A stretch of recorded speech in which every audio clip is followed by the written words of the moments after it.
സഭ ഞാനും സഭയുടെ ഭാഗമല്ല. സഭാ വിശ്വാസികളുടെ വോട്ടിനകത്ത് ഒരു പ്രശ്നവും അതിനകത്തുണ്ടായിട്ടില്ല.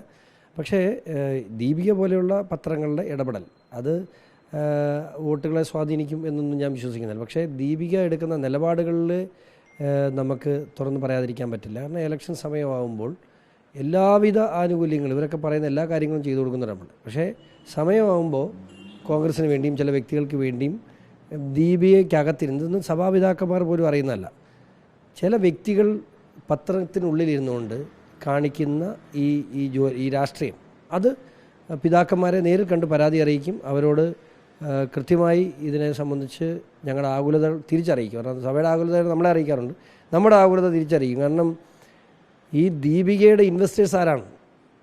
സഭയുടെ മുഖപത്രം എന്ന് പറയുമ്പോൾ സഭയുടെ മുഖപത്രമായിരിക്കണം. ഇത് അവിടുത്തെ ഇൻവെസ്റ്റേഴ്സിൻ്റെ പലരുടെയും താല്പര്യങ്ങൾ സംരക്ഷിക്കുന്ന രീതിയിലേക്ക് ദീപിക മാറാൻ പാടില്ല.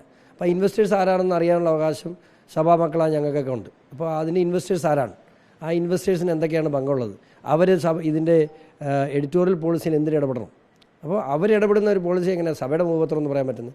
അതുകൊണ്ട് അത്തരം കാര്യങ്ങളെക്കുറിച്ചൊക്കെ സഭ ഇതിനെ വിശകലനം ചെയ്യണമെന്ന് തന്നെയാണ് എൻ്റെ അഭിപ്രായം.